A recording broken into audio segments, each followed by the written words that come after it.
চাইতে জানলে রয় না কাঙ্গাল, চাইতে জানলে রয় না কাঙ্গাল, অপুরন্তর বান্দারে কেউ ফেরে না খালি হাতে, আল্লাহ রে তোর দরবারে বলুন কেউ ফেরে না খালি হাতে, আল্লাহ রে তোর। নামাজ পড়ে মোনাজাতে আল্লাহর কাছে কিছু চাইলে নিশ্চয় আল্লাহ দেন গতারে, নিশ্চয় আল্লাহ দেন গতারে, এক নিয়াজে জন করে এ কেউ ফেরে না খালি হাতে, আল্লাহ রে তোর দরবারে। চিল্লে বলুন ঠিক কিনে যাবো কার কাছে? আচ্ছা, খারাপ লাগতেছে ভাই? রাগ তো করতেছেন না? কে রাগ করলো? না না, এক লোক তো ধরবে না। কে রাগ করলো এই চিন্তা করে বাচ্চান ছেড়ে ওয়াজ করে না। আমি ওয়াজ করি কাকে খুশি করবার জন্য। এখন আপনি সাজাদপুর শাহ মখদুম তিনি হলে আল্লাহর ওলি, এর মধ্যে কোনো সন্দেহ নাই। মারহাবাট্য জনগণ, আপনি আল্লাহর ওলি শাহ মখদুমের কাছে, আপনার মাজারের কাছে যাই আপনি সালাম দিলেন, ভালো কথা। আপনি যদি তার কাছে যা বলেন বাবা শাহ মখদুম আমার বেটা নাই বিটি নাই, আপনি একটা বেটা দেন, চাইলেন ভালো। এখন আপনি কিভাবে বুঝলেন শাহ মখদুম ওই জায়গা আছে? শাহ মখদুম জেগে আছে না আপনার ঘুমাইয়া আছে? যদি ঘুমা থাকে তাহলে আপনার কথা শুনলো না, আপনার কিছু দিতেও পারলো না। কথা কয় না, কথা কয় না। তাহলে আপনি জানেন না সে জাগিয়ে আছে না ঘুমা আছে? আপনি কি জানেন? কিন্তু কোন জ্ঞানে সে যদি ঘুমা থাকে শুয়ে থাকে ঘুমা থাকে তাহলেও শুনলো না, কিছু তো আপনাকে দিল না। কথা কি বুঝতেছেন? তাহলে প্রথম নাম্বার, প্রথম ফায়ার পিস। আমার কথা কি বুঝতেছেন? 2 নাম্বার, আপনি কই রাজার বাসে যাইয়া কবরের মাজারের কাছে যাইয়া আপনি সালাম দিলেন, আর আপনি যাইয়া যদি বলেন বাবা শাহ মখদুম আমার শরীরের অবস্থা ভালো না, আপনি একটু দোয়া করেন শরীর যেন ভালো হয়। একজন আল্লাহর ওলি শাহ মখদুম কবরের মধ্যে আছে না, আল্লাহ জান্নাতের মধ্যে উপরে উঠে নিচ্ছে, আপনি কি জানেন? কথা কয় না। তাহলে ওনা যদি যখন যে আপনি চাইলেন তখন যদি আল্লাহ তাকে উপরে উঠা রাখে, আপনার কথা শুনলো না, আপনার শরীরটাও ভালো হলো না। কথা কি বুঝতেছেন? তাহলে 2 নাম্বার ফায়ার বাজার মিস হয়ে গেল। তাহলে সেই আল্লাহর ওলিরা ওই জায়গা আছে কি নাই আপনি কিভাবে জানলেন? আর কোন জ্ঞানে যা তার কাছে চান? কারণ এই জন্যে আল্লাহ নবী বলেছে যারা আল্লাহর ওলিরা মারা গেছে তারা জিন্দা, কিন্তু মরা জিন্দা মানুষের কাছে কিছু চাওয়া যাবে না। চাইতে যদি হয় ওই আল্লাহর ওলির আল্লাহ, আপনার আমার আল্লাহ, তেনার কাছে বাদান চাইতে হবে। জোরকন ঠিক কিনে? আমরা চাবো কার কাছে? আরো জোরে, জোর হইল না? নারায়ণ তাকবীর। এই জন্য বাজার যার কাছে চাইব সেজদা দিব তাকে। সেজদা কাকে দিব? আল্লাহকে সেজদা দিব। আপনি যখন আপনার নামাজে দাঁড়ালেন আল্লাহু আকবার বলিয়া আপনি প্রশংসা করতেছেন আলহামদুলিল্লাহি রাব্বিল আলামিন, আল্লাহ সকল প্রশংসা হলো তোমার, এই বলে আপনি আল্লাহর প্রশংসা করতেছেন নামাজে দাঁড়াইয়া, কিন্তু আপনার মনটা চলে গেছে বেড়াবাদান চতুরালি বাজারে। কথা কি বুঝতেছেন? চতুরালি বাজারে যা পেঁয়াজ কিনতেছেন, মাছে হাতি যা মাছ কিনতেছেন, তরি তরকারি কিনতেছেন, আলু কিনতেছেন, বেগুন কিনতেছেন, অথচ কিন্তু আপনি মসজিদে যায় নামাজে দাঁড়াইয়া আপনি নামাজ পড়তেছেন, মনটা আপনার চলে গেছে ওই বাজারে। কথা বোঝেন না? ওই মনটা বাজার থেকে ঘুরা নিয়ে আসেন, টাইনিয়া নিয়ে নামাজে দাঁড় করা দেন। এইটাই হলো নামাজ। সুবহানাল্লাহ কোন? আপনি নামাজ পড়তেছেন ইয়াকা না'বুদু ওয়া ইয়াকা নাস্তাইন, আপনি বলতেছেন মালিক ইয়াউমিদ্দিন, আল্লাহ আখিরাতের আদালতে এই মানুষের ভালো মন্দর বিচার করবে তুমি, কিন্তু তোমার মন চলে গেছে মাঠের মধ্যে। আপনি পেঁয়াজের ক্ষেত নিয়ে দিয়েছেন, 3টা কামলা নিয়ে আগে আপনি পাই তুলতেছেন, অথচ তারা আছেন আপনি ওই নামাজে। কথা কি বুঝতেছেন? আপনি নামাজ পড়তেছেন, ঘরের মধ্যে থেকে আপনি নামাজ পড়তেছেন, আপনার ঘরের মধ্যে থেকে বিবি টিভির মধ্যে থেকে ছেলে টাচ মোবাইলের মধ্যে থেকে গানের আওয়াজ বেশি আসছে, রূপে আমার আগুন জ্বলে, কান গেল তোর গানের তালে, নামাজ গেল তোর রসাতলে, আল্লাহর কোরআন কি যে বলে, একবার তুলে নে না কোলে। সুবহানাল্লাহ, তো জোরে কর। আপনার ওই নামাজ গান দিয়ে বাজার দিয়ে এরপরে মাঠ দিয়ে যদি জরা খিচুড়ি করেন, এই নামাজ আল্লাহ পর্যন্ত পৌঁছবে না। চিল্লে এখন ঠিক কিনে। খুব কি খারাপ লাগতেছে? শুরু কল কেবল করবো এইভাবে যে ঘন্টা দেড়েক আলোচনা করি, শোনার জন্য রাজি আছেন তো? হাত তুলে দেখান তো দেখি, রাগ করবেন কারা কারা? না না, আপনাদের মন মানসিকতা খুব ভালো আছে। যারা হাত তুলছেন মহব্বতে তুলছেন, হুজুর তুলছে তাই, আর যারা তোলেন নাই বুঝে তোলেন, অর্থাৎ দুই দলে ঠিক আছে।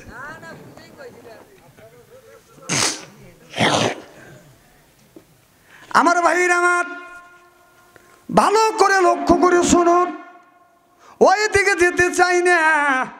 আল্লাহর নবী আখিরি জামানের পয়গম্বর মুহাম্মদ রাসূলুল্লাহ সাল্লাল্লাহু আলাইহি ওয়াসাল্লাম যখন বাদান দুনিয়ায় আসবে, আমার নবী যখন দুনিয়ায় আসছে, আসবার পরে আমার নবী এত সুন্দর, আমার নবী এত সুন্দর, এত সুন্দর চেহারা। নবী যখন দুনিয়ায় আসছে, মা আমেনা বলে, আমি আকাশের দিকে ছায়া দেখি, আকাশের সব তারকা আমার নবীকে দেখার জন্য আসছে। কি নবী দেখার জন্য আকাশের তারকা কোনি নেমে আসছে। সুবহানাল্লাহ বলেন। আমি দেখলাম আকাশের তারকা গুনে বাদান নিচে নেমে আসছে আমার নবীকে দেখার জন্য। নবীর ফুপু আম্মা বলে, আমি তাই আর দেখছি আমার নবী যখন মার গর্ভের থেকে দুনিয়ায় আসছে, অন্ধকার ঘর, আমার নবীর চেহারায় বাদান আলোকিত হয়ে গেছে। সেই নবীর উম্মত চিল্লাই এখন মারহাবা।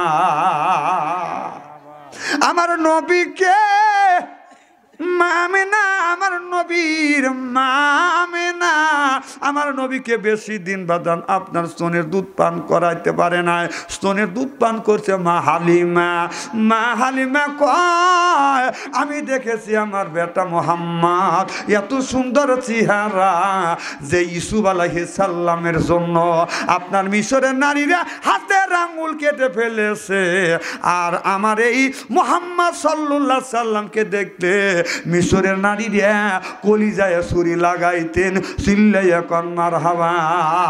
আল্লাহ আল্লাহ মিকুনা শামসু কামা, আল্লাহ আল্লাহ মিকুনা আর দুজামা, আনতুম আওলানা বাস্তুম মুসলিম কিসানা হায়, আনতুম আওলানা বাস্তুম মুসলিম হতা কাম হায়। চিল্লাইয়া কন মারহাবা। এই সুলেখা ইউসুফ আলাইহিস সালামের চেহারা দেখে সুলেখা পাগল হয়ে গেছে। মিশরের মেয়েরা আপনার লেবু কাটতে, কমলা কাটতে গিয়া বাদান হাতের আঙ্গুল পর্যন্ত কেটে ফেলেছে, বাদান টের পায় নাই। শেষ পর্যন্ত সুলেখা যাইয়া ইউসুফ নবীর কাছে প্রেম নিবেদন করছে, কিন্তু ইউসুফ আলাইহিস সালাম বাদান প্রত্যাখ্যান করেছে। মারহাবা বলেন। জুলেখা বলে, ওরে ইউসুফ দিওয়ানি, রুতে রুতে গেল রে মোর জুয়ানি। জুলেখা বলে, ওরে ইউসুফ সমাগম, চবল গুলগুল চবল গুলগুল চবল গুল। জুলেখা বলে, ওরে ইউসুফ দিওয়ানি, রুতে রুতে গেল রে মন জুয়ানি। মৌলবি হে মসনবি হে মৌলবি, দর্শে কোরআন দর হাকিকত পারুবি। চিল্লাইয়া কন মারহাবা। একদিন আমার নবী সাহাবী নিয়ে বসে আছে, একজন বুড়ি মানুষ নবীর দরবারে যখন এসে হাজির হয়ে গেলেন, অমনি আমার নবী দাঁড়িয়ে গেলেন। সুবহানাল্লাহ, একটু জোরে কান। সাহাবীরাও দাঁড়িয়ে গেলেন। আমার নবী কি করলেন, মাথার আপনার পাগড়ি খুলিয়ে বুড়া মানুষকে বাঁধান ওই পাগড়ির উপরে বাঁধান বসতে দিলেন। এরপরে কি যেন কথা বলিয়ে এক কিছু খাদ্য দিয়ে নিজে মাথায় পোটলা বহন করিয়ে ওই বুড়িটাকে অনেক দূর পর্যন্ত সাহাবীরা বলে, ইয়া রাসূলুল্লাহ, ইয়া হাবিবাল্লাহ, ওই বুড়ি মহিলাটা কে? ও নবীজি আপনি তাকে দেখিয়ে দাঁড়িয়ে গেলেন, এরপরে মাথার পাগড়ি খুলে বসতে দিলেন, কিছু খাদ্য পোটলা বান্ধিয়ে নিজেই বহন করিয়ে আপনি অনেক দূর আগে দিয়ে আসলেন। ও গো নবীজি, এই মহিলাটাকে আমার নবী চোখের পানি ফেলে দিয়ে কান্দে। আমার সাহাবীরা, তোমরা জানো না আমি নবী আমার বাবাকে আমি কোনোদিন দেখি নাই। আমার মা 5টা বছর আমাকে দুনিয়ার বুকে দেখছি, আর ইনি হলো আমার দুধ মা হালিমা। চিল্লাইয়া কোন সুবহানাল্লাহ। আমি যদি দুধ মার সাথে যদি বেয়াদবি করি, আমি নবী বেয়াদবি যদি করি, আমার আল্লাহ আমারে ছাড়িয়ে দিবে না। আমি আমার দুধ মার হক আমি আদায় করতে পেরেছি কিনা। আমার দুধ মা হালিমাকে যখন আসছে, আমি নবী মাথার পাগড়ি খুলিয়া বিছানা বানা বসতে দিছি, তারপরেও দেখি আমি আমার দুধমার হক আদায় করতে পেরেছি কিনা। এই জন্যই আল্লাহর কাছে, আল্লাহর আদালতে আমি আসামও হব কিনা। এই জন্যই আমার নবী মা হালিমাকে কত সুন্দর বাদান ভালোবেসেছেন, আদর করেছেন, মহব্বত করেছেন। অসুস্থ হলে রসুল যাইয়া মা হালিমার মাথায় বাদান পানি ডালতো, ডাক্তার আনতো, চিকিৎসা দিত। চিল্লাইয়া কর মারহাবা। মার ওয়াজ করলে তুই তো খারাপ লাগবে, তাই না? এক সাহাবী বলে, ইয়া রাসূলুল্লাহ, ইয়া হাবিবাল্লাহ, আমি আমার মার হক আদায় করেছি। আমার কথা কি বুঝতেছে? কি হক? মায়ের হক। আমার নবী বললেন, কেমন করে তুমি মায়ের হক আদায় করলে? সাহাবী বলে, নবী গো, আমি যখন ছোট্ট ছিলাম মা আমাকে কোলে করে রাখছে, মা আমি পায়খানা করে দিছে, মা পরিষ্কার করছে, প্রসাব করছে, পরিষ্কার করছে, এরপরে মা আমারে গোসল দেওয়াইছে, এরপরে মা আমাকে নিয়ে ঘুমাইছে, খাবারগুলো মুখে তুলে দিছে। ও নবীজি, এখন আমার মা বুড়ো হয়ে গেছে, এখন আমি আমার মা কোলে করে রাখি, আমার মা পায়খানা করে, এটাও আমি পরিষ্কার করি, আমার মা প্রসাব করে, এটাও আমি পরিষ্কার করি, আমার মা হাত দিয়ে খাইতে পারে না, নিজে রান্না করছি, এরপরে খাবার গুনে মার মুখে তুলে দিছি। ও নবীজি, মা আমার ছোট্টবেলায় যা যা করছে, মা যখন বুড়ো হয়ে গেছে আমি মাকে তাই করছি। নবী গো, আমি আমার মায়ের হক আদায় করতে পেরেছি কিনা? আমার নবী বললেন, সাহাবী রে, মায়ের হক তুমি আদায় করতে পারো না। 32 দাঁড় দুধ পান করেছো, 1 দাঁড় দুধের হক তুমি কখনো আদায় করতে পারো নাই। চিল্লাইয়া কোন মারহাবা। আল্লাহ বলেন, ও কথা রব্বুকা, হে বান্দা আমার দাসত্ব করো, আল্লাহ তাবুদু আমার গোলামি করো, ইল্লাইয়াহু আমার বন্দেগী করো, ওয়া বিল ওয়ালিদাইনি ইহসানা। আল্লাহ বলে, বান্দা আমার দাসত্ব আমার গোলামি করবার পরে তোমরা তোমার নিজ নিজ পিতা মাতার খেদমত করো। এ কথা কা?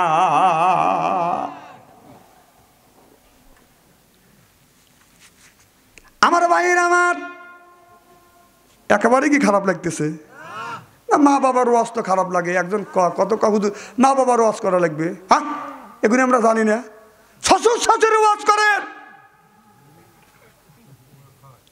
হ্যাঁ, ঠিকই কইছে। আর শোনেন, এমনও প্রমাণ আছে বাংলাদেশে যে 1 মুরগি জব করিয়া শাশুড়ি জামাইকে 1 মুরগি খাওয়াইছে। কথা কয় না? আর মা একটা মুরগি জব করলে 6 জন মানুষের খাওয়ায়।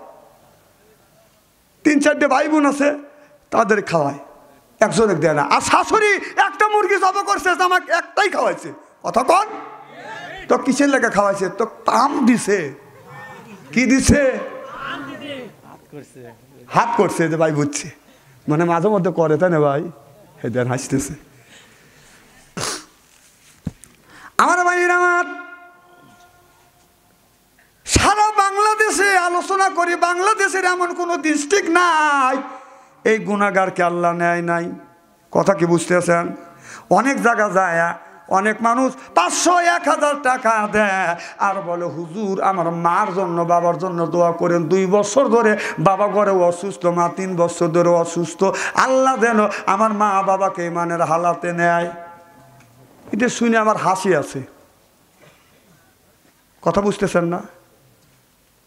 মা 4 বছর ধরে 3 বছর ধরে অসুস্থ, ছেলের বিরক্ত লাগিয়ে গেছে, বলে হুজুর দোয়া করেন ইমানের হালাতে জেনে নেয়। বাবা 2 বছর অসুস্থ, টাকা দিয়ে দোয়া চায় হুজুর ইমানের হালাতে যেন বাবা নিয়ে বাবাকে আল্লাহ নিয়ে যায়। কিন্তু মা বাবা আমি নিজে দেখছি 40 বছর ধরে ছেলে পঙ্গ, হাঁটতে পারে না। মা বাবা ধরিয়া ধরে ছেলেকে নিয়ে বাদান বাথরুমে দেয়, পায়খানা করে। এরপরে মা বাবা ছেলেকে কোলে করে নিয়ে আসে। তারপরে মা বাবা আল্লাহর কাছে দোয়া করে, আল্লাহ হুজুরের কাছে বলে হুজুর 500 টাকা দিলাম, দোয়া করেন আল্লাহ যেন আমার পঙ্গ ছেলেকে দীর্ঘ হায়াত দান করে। চিল্লে এখন মারহাবা। আমার কথা কি বুঝতেছে? লক্ষণ গুণে কি যে দোয়া করতেছে হুজুর অসুস্থ আর মানে মরুক, তো চিনি না আমি। তোর কথা লক্ষণ কি? 2 বছর অসুস্থ হয়ে পড়ে রয়েছে, হুজুরের কাছে তুই দোয়া কর, দোয়া চান যে হুজুর দোয়া করেন। 2 বছর ধরে মা অসুস্থ, বাবা অসুস্থ, মা বাবাকে আল্লাহ ইমানের হালাতে জানালে। আর 40-45 বছর ধরে পঙ্গ ছেলেক মা বাবা টানতেছে, কোনোদিনও তো বলে না হুজুর আমার ছেলে 40 বছরের পঙ্গ, দোয়া করেন আমার ছেলেকে যেন আল্লাহ ইমানের হালাতে নেয়। এই কথা মাও বলে না, বাবাও বলে না, বলে যে আমার ছেলেকে আল্লাহ যেন দীর্ঘ হায়াত দান করে। সুবহানাল্লাহ কর। তার মানে তুমি কি বুঝবে চাও? হ্যাঁ, এই কথা বললি তো বাচ্চা অন্তরি ভালো না।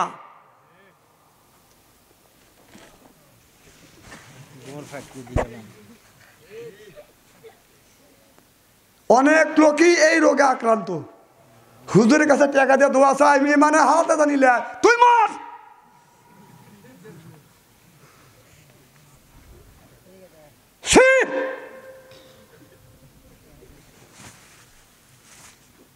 এই সব কথা আমাদের দেশে নাই। মা বাবার ভাত কাপড় দেয় না, ওটা নাই। সুদ খায় সে তার বিরুদ্ধে কথা নাই, ঘুষ খায় তার বিরুদ্ধে কথা নাই। কথা হলো যে লাভির উপরে হাত বাঁধো। কথা কয় না, কথা কয় না।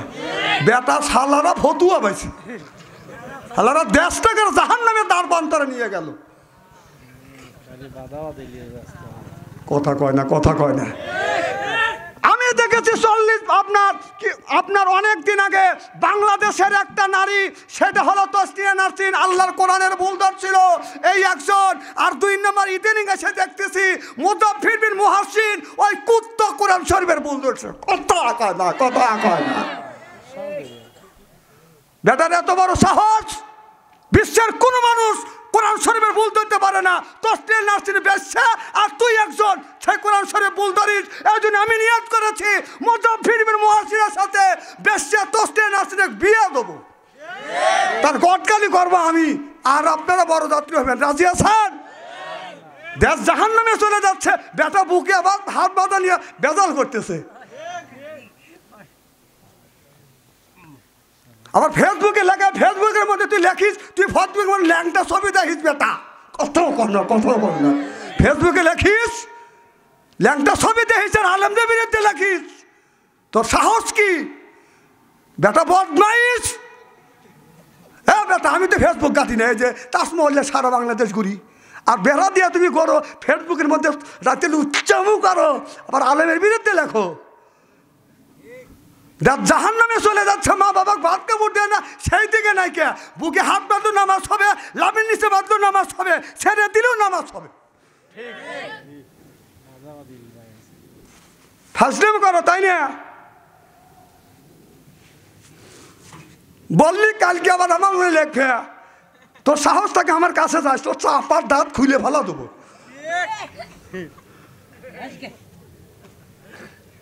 ওর বাড়ি সুদ খাইতেছে, ওর বাড়ি স্টার জলসা দেখতেছে, ওর ছেলের হাতে টাচ মোবাইল দিয়ে ওর ছেলে ল্যাংটা ছবি দেখতেছে, ও বুকে হাত বদলিয়ে বসে আছে।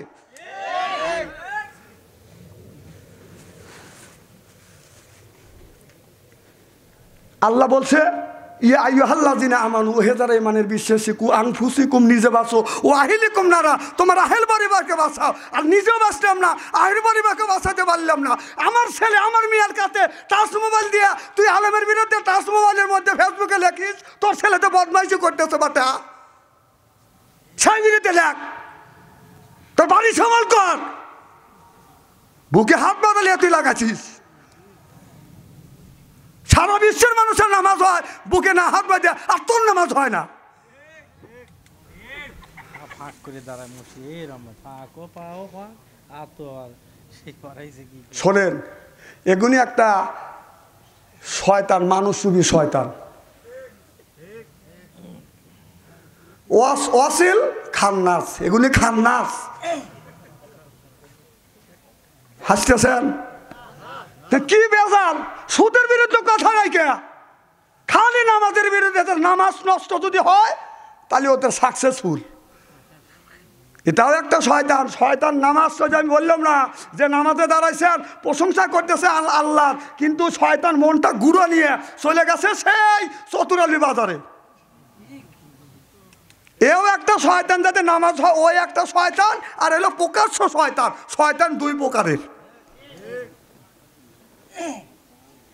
ও ভাই, এগুলি কে? আমি পায়ের নিচে হাত থেকে অনুরোধ করি, এটা নিয়ে বাদাবাদি করবেন কেন? সুদ খাওয়া মানুষ জাহান্নামে যাচ্ছে, ঘুষ খাওয়া জাহান্নামে যাচ্ছে, মিথ্যা কথা বলতেছে, চুরি বদমাইশি করতেছে, ঘরের মধ্যে জিনা হচ্ছে, সেই দিকে তোমার কর্ণপাত নাই। তুমি শুধু বুকে হাত বাঁধা নিয়ে বসে আছো। গাঞ্জা খায়া, নেশা খায়া ছেলেরা জাহান্নামে দ্বার বন্ধরে চলে গেছে, আর তুমি সেই বুকে হাত নিয়ে বাঁধা আছো, আর জিহাদের খবর নাই। দেশটা জাহান্নামের পথে চলে গেছে। আবার কয় যে ইহুদিদের ইমান, ওরা শিরিক করে না, ওরা ভালো। তার মানে কি বোঝা গেল? দালালি একটু কম করে করিও। কয়দিন হাতটা জোর তোমার মা কাবির, হাত আছে, গায়ের শক্তি আছে। যখন মরে যাবে তখন কি জবাবটা দিবে? আমি কি কারোর পক্ষে আর বিপক্ষে বলতেছি? আমি মানুষকে বাঁচানোর জন্য কথা বলতেছি। না না, কোরআন শরীফের ভুল ধরে এত বড় সাহস তোকে কে দিছে? আবার নাম দিছে কি? আগে শুনছি হেজাতি, তারপরে কিছুদিন আগে শুনছি রফাদান, তারপরে আহলে হাদিস, তারপরে লামাজাভি, তারপরে সালাফি। আরে তোর বাপের নাম কয়টা রে? কয়টা তোদের বাপের নাম? একজন এক দল্লি কয় না আমি আহলে হাদিস, আমি লামাজাহিব, কথা কয় না। আর একজনে কয় তুই কি? আমি আহলে হাদিস, এখন আমি রফায়েদান। এত নাম কে তো করে? রসুল বলেছেন একটাই আমার দল, সেটা হলো আহলে সুন্নাত ওয়াল জামাত, সেইটাই তো বেহেশতে যাবে। রসুল বলছে ওইটাই আমার দল, তাহলে রসুলের দল বাদ দিয়ে তোরা এত নাম দিলি কেন? এটা হলো আমার প্রশ্ন। তোদের নাম 6টা আর আমাদের নামে একটা, আহলে সুন্নাত ওয়াল জামাতের আকীদা আমাদের, কথা কর। আর তোর হলো হেজাতি, আহলে হাদিস, লামাজাভি, রফাদান, এরপরে আপনার ওই সালাফি। এত নাম কে তো করে রে? বেটা তোর বাপের নাম কয়টা? সেই উত্তরটা দিস, এই উত্তরটা দে। ওই দিন বড় বড় চোখ করে তাকা রয়েছে। তোমার বড় বড় চোখ করে বাচ্চা আনসারি টেবিলের নিচে মাথা দেওয়ার লোক না। যখন ঠিক কিনা ওদের হাতে বালবালাই করো। ইমান নষ্ট করবার জন্য যে 6টা দলের কথা বললেন না, এই 6 জনই যথেষ্ট।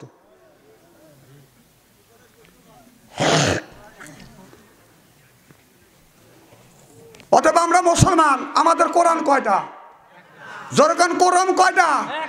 ইসলাম কয়টা? নবী কয়টা? কোরআনও একটা, ইসলামে একটা, নবী যদি একটা হয়, এত দলাদলি কেন?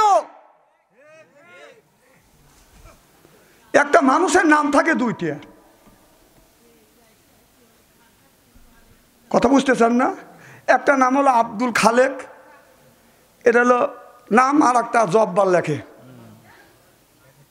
ব্যাকেটে। আচ্ছা তোরা ব্যাকেটে কি লেখিস? বেটা শালা কি লেখিস? না আহলে হাদিস, না লামাজাভি, না রফাদান, না হেজাতি, কোনটা লিখবি?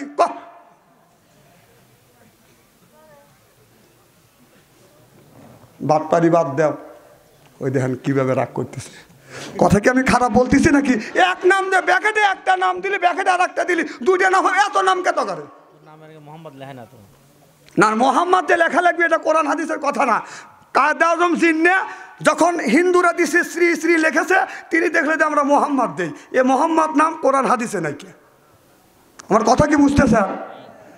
আমার ভাইয়েরা, আমার মুসলমান ভাইয়েরা, আল্লাহর হাবিবের পিয়ম্বররা ভালো করে লক্ষ্য করে শুনুন বাদান, আমলে নিয়তে বাদান শুনতে হবে। তবে কি যেন বলতেছিলাম, আমার মনে কি আছে, কি বলতেছিলাম?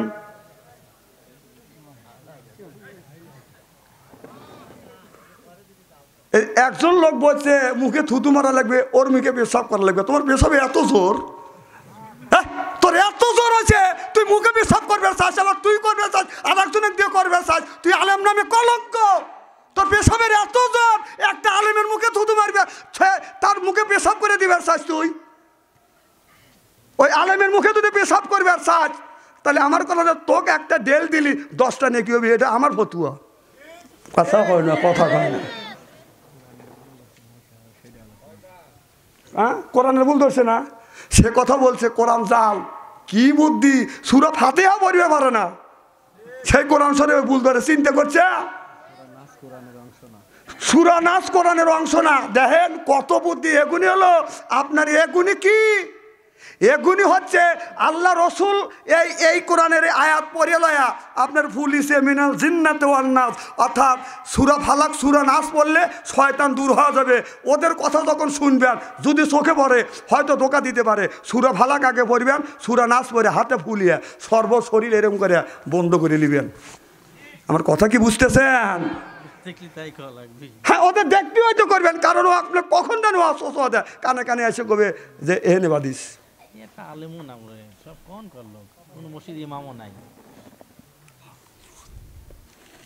ওদের থেকে সাবধান। আর 2 দিন দেরি করেন, আপনার যেভাবে ঠান্ডা আছেন, যদি গরম না হন, ওরা যেভাবে প্রভাব বিস্তার করতেছে, 20 বছর পরে বাইরে বাইরে ঘরে তুলবে হানাফি এলাকারে। থাক, তসমি টিভিলে বসে আসা তো থাকো, দুঃখ আছে দরকারে কপালে, এ কয়া গেলাম আমি, হয়তো সেদিন আমি থাকবো না। কন্ত, কারণ মৌত কি বলি আসবে নাকি, আজকেও মরে যেতে পারি। কি যেন বলতেছিলাম, নারাত তাকবীর। আমার মুসলমান ভাইরা, আল্লাহর হাবিবের পিয়ম্বরদের ভালো করে লক্ষ্য করে শুনুন। এখন মার বাদান খেদমত করে না, বাবার বাদান খেদমত করে না, মারে বাদ দেয় না, বাবারে বাদ দেয় না, মারে বাদ দেয় না, বাবারে বাদ দেয় না, বুকে হাত বাঁধা নিয়ে পড়িয়ে আছে। কথা কয় না, কথা কয় না। আরে মাকে বাদ দে, হাত কোনে বাঁধলি না বাঁধলি ওটা আমার দেখার নাই, মাকে বাদ দে, বাবার খেদমত কর, মায়ের খেদমত কর। কথা কর। এখানে হাত বাঁধা ফরজ না, লাভের নিচে হাত বাঁধা ফরজ না, বুকের উপর হাত বাঁধা ফরজ না, মা বাবার খেদমত করা ফরজ। যারা এই ডেলে যে ফতুয়াবাজি করে, তোর মাক তো বাদ দিস না, ফরজ ছেড়ে দিয়া নফল নিয়ে সুন্নাত নিয়ে দৌড়াদৌড়ি করো, তাই না? এ কথা কলি তো বাদ সংসারই ভালো না। আমার ভাইয়ের, আমার ভালো করে লক্ষ্য করে শুনুন। এবার সাহাবী বলে, ইয়া রাসূলুল্লাহ, ইয়া হাবিবাল্লাহ, আমি আমার মায়ের খেদমত কি করতে পেরেছি? আমার মায়ের হক খেদমত করছি, আমি কি আমার মায়ের হক আদায় করতে পেরেছি? আল্লাহ রসুল বললেন, তুমি তোমার মায়ের হক আদায় করতে পারো না। তোমার গায়ের চামড়া কাটে মার যদি পায়ের স্যান্ডেল তৈরি করে দাও, মায়ের একদা দুধের হক তুমি আদায় করতে পারো না। চিল্লে এখন মারহাবা। এই জন্য বলবো বাদান, ওই মার সাথে সুন্দর ব্যবহার করবেন। মা বাবার হাত পায়ে হাত থেকে চুমা খাইলে বাদান কিসমত খুলে যায়। সুবহানাল্লাহ কোন। আজ মার পায়ে হাত থেকে চুমা খায় না, শ্বশুর বাড়ি যা বাদান খামচা খামচি করে। কথা কয় না, নেকি আছে কোনে, নেকি খোঁজে কোনে, নেকি রইছে কোথায়, নেকি তালাশ করে কোথায়। কথা কয় না কেন?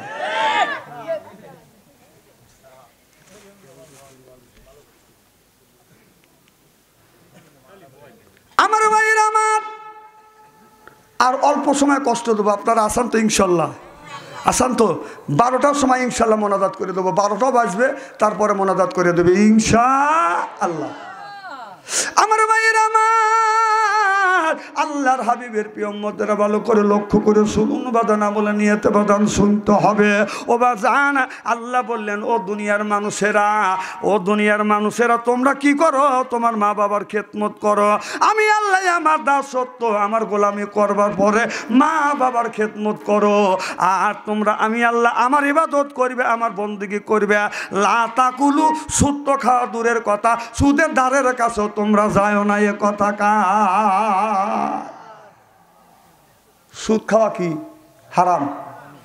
সুদ খালে মায়ের সাথে সিনার গুনাহ হয়। নাউজুবিল্লাহ, জোরে কন। অজালে সুদ খাইছে সেই দিকে কর্ণপাত না, কেউ নিষেধও করে না।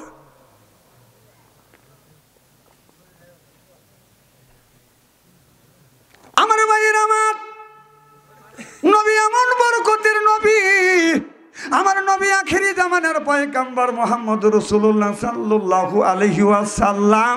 একদিন এক ইহুদি বলতেছে, ইয়া রাসূলুল্লাহ, ইয়া হাবিবাল্লাহ, আমার মিয়া মারা গেছে, আমার মিয়াকে যদি আপনি জিন্দা করে দেন গো নবীজি, তাহলে কলমা পড়ে মুসলমান হব। প্রত্যেকটা নবী বাদান আপনার মরা মানুষ জিন্দা করতে পেরেছে। ঈসা আলাইহিস সালাম আপনার কবরের পাশে যা বলতেছে, কুম্বি ইজনিল্লাহ, আল্লাহর বান্দা আল্লাহর হুকুমে কবরের মধ্যে জিন্দা হয়ে যাও। সঙ্গে সঙ্গে জিন্দা হয়েছে। কার হুকুমে জিন্দা হয়েছে? আরো জোরে। আর আমাদের দেশের কিছু মানুষ কয় আল্লাহর ওলি আব্দুল কাদের জিলানী মরা মানুষকে জিন্দা করছে। এটা মিথ্যা কথা, এটা মিথ্যা কথা। আল্লাহর ওলি মানুষকে জিন্দা করতে পারে না। জিন্দা করার ক্ষমতা দিয়েছে আল্লাহ নবীদেরকে। আল্লাহর হুকুমে জিন্দা হও। সুবহানাল্লাহ। কোন ইহুদি বলে, আমি কলমা পড়ে মুসলমান হব যদি আমার মিয়াকে জিন্দা করতে পারো। কয় আপনার মিয়ার কবর কোনটা? কয় এইটা। আমার নবী যা বললেন, কুম্বি ইজনি ইল্লা, ও আল্লাহর বান্দি আল্লাহর হুকুমে জিন্দা হয়ে যাও। অমনি মিয়াটা কবর থেকে বাদান জিন্দা হলেন। এবার মিয়াটা উঠে বলতেছে, ইয়া রাসূলুল্লাহ, ইয়া হাবিবাল্লাহ, আপনি সত্য নবী, আমি আপনাকে নবী বলে স্বীকার করেছি।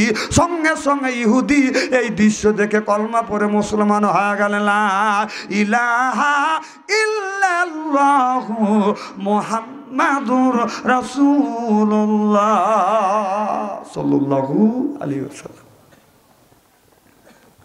আর একজন মেয়ে হলো বোবা। এই মেয়েটাকে নিয়ে এসে বলে, ইয়া রাসূলুল্লাহ, ইয়া হাবিবাল্লাহ, আমার মেয়ে হলো বোবা। অনেক ডাক্তার দিয়ে চিকিৎসা করছি, আমার মেয়ে ভালো হয় না। নবীজি গো, আপনি আমার মেয়েটাকে ভালো করে দেন। আমার নবী বললেন, ভালো মন্দর মালিক হলো আমার আল্লাহ, তবে আমি ভালো করতে পারবো না, ভালো করার মালিক হলো আমার আল্লাহ। আমার নবী অমনি মেয়েটার মুখে বাদান ফু দিলেন, অথবা মুখে হাত বুলাইয়া দিলেন। মেয়েটা অমনি বাদান কথা বললেন। ইহুদি ব্যক্তি সঙ্গে সঙ্গে বাদান কলমা পড়ে মুসলমান হয়ে গেল। এটা হলো আমার নবীর মুজিজা। চিল্লাইয়া কোন সুবহানাল্লাহ।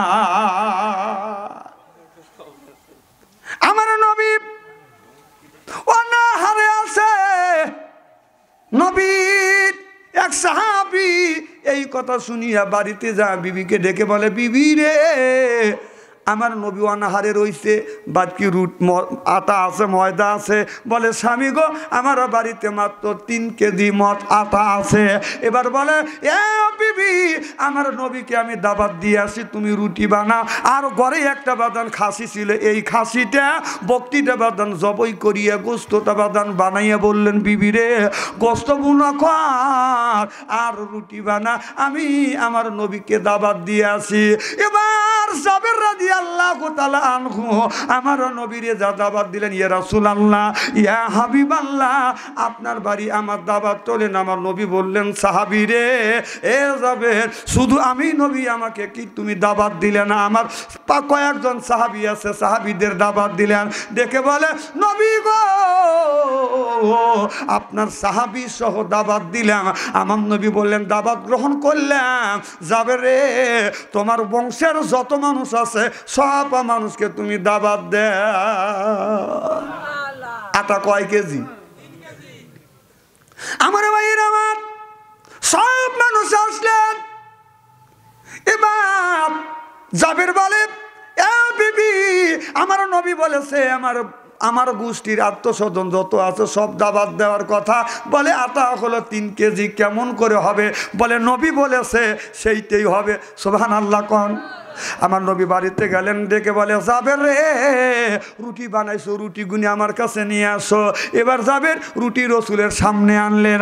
আমার নবী বললেন জাবের খাসি জব করছো, বকরি জব করছো? জি হুজুর জব করছি। আমার নবী বলেন জাবের রে গোস্ত গুলি নিয়ে আসো। গোস্ত গুনি আনলেন, রুটি আনলেন। আমার নবী রহমতির হাত বাঁধান ওখানে ভুলইয়া দিলেন। আমার নবী বললেন জাবের প্রত্যেকটা মানুষকে 3টে করে টুকরো গোস্ত দাও আর 3টে করে রুটি তোমরা পাতে দাও। এবার আমার নবী যখন বললেন যাবে 3টে করে গোস্ত দিলেন, 3 টুকরো করে গোস্ত দিলেন, 3টে করে রুটি দিলেন। দেওয়ার পরে আমার নবী বললেন আবার দাও, আবার দিল, আবার দাও, আবার দাও। যত গুণী লোক ছিলেন প্রত্যেকটা লোক পেট ভরে বাদান খাবার খাইলেন। হযরত যাবে রাস্তায় দাঁড়াইয়া বলছেন কারা খাবার খান না আসেন, তাড়াতাড়ি আসেন, আমার বাড়িতে অনেক খাবার আছে। চিল্লে এখন মারহাবা। যাবে সব সাহাবীদেরকে পেট ভরে খাবার খাওয়াইয়ে আপনার ওই ঢাকনাটা উল্টো দেখে আপনার যত গুণী রুটি ছিলেন একটা রুটি বাদান কমে না। আর গোস্তর পাতিলে মুখটা বাদান ঢাকনাটা খুলে দেখে একটা গোস্তর টুকরা বাদান কম হয় নাই। এটা হলো আমার নবীর রহমত, আমার নবীর হলো বরকত। আমা আরসালনাকা ইল্লা রাহমাতাল লিল আলামিন। তামাম পৃথিবীর মানুষের জন্য আমার নবীকে রহমত শরীফ বাদান প্রেরণ করেছে। সেই নবীর উম্মত আমার নবী কোনো জিনিস নিয়ে বাদান বাজাবাজি করে না, আমার নবী ফতুয়াবাজি করে নাই, আমার নবী মারামারি পছন্দ করে নাই, আমার নবী দ্বন্দ্ব পছন্দ করে নাই। আমরা সেই নবীর উম্মত হইয়া কেন আমরা দ্বন্দ্ব করি? এক মুসলমান অপর মুসলমানকে কেন গালি দেয়? এক মুসলমান অপর মুসলমানকে কাফের বলে কেন বাদান গালি দেয়? আমরা এই সমাজের মধ্যে এক মুসলমান অপর মুসলমানকে দেখতে পাই না। চিল্লা কোন ঠিক কিনা?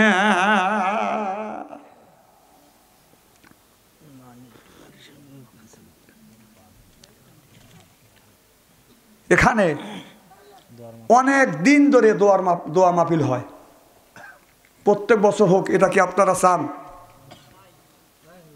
আমি 3টে মিনিট আপনাদের কষ্ট দেব। এই মাহফিল প্রত্যেক বছর হোক, এটা কি আপনারা চান? কারা কারা চান এটা হাত তুলে দেখান তো দেখি। হাত টান টান করেন। আলহামদুলিল্লাহ, হাত নামান। আমি আপনাদের কাছে আবৃত্তি করব, আবদার করছি, আপনারা 10টা টাকা হলেও এখানে দিয়ে যাবেন। 5 টাকা, 10 টাকা, 100 টাকা, 500 টাকা, যে যা পারেন এই দোয়া মাহফিলে শরীক হন। একজন মুরব্বী মানুষ, আমি এখানে আসছি আসলে টাকার লোভে এখানে আমি আসিনি। কে জিজ্ঞেস করে দেখেন আমাকে কয় টাকা দেয়, যে আমার গাড়ি খরচাই হয় না। আমি আসছি এখানে মুরব্বী মানুষ, কখন মারা যায়, অনেক বয়স। আপনাদের সাথে আমার একটা সুসম্পর্ক আছে, আপনাদের কাছ থেকে দোয়া নেওয়ার জন্য, দোয়া করার জন্য। এখন দোয়া করিবেরও চায় না, নিবেরও চায় না, কথা কয় না। যে আব্দা ও মুখ্য ইবাদত, সকল ইবাদতের মগজ কি? দোয়া। সে দোয়াটাও করা যাবে না, মানে আল্লাহর কাছে তো চাইবেন তাও চাওয়া যাবে না। এটা ভিতরে ঢোকেন তো দেখি। 10 টাকা 20 টাকা, যা একজন যান মাঝখানে থেকে 2-1 দাঁড়ান। 10 টাকা 20 টাকা যে যা পারেন, দিন ভাই জানতো একজন 100 টাকা। আর মা বোনদের কাছে জানতো দেখি, মা বোনের ওখানে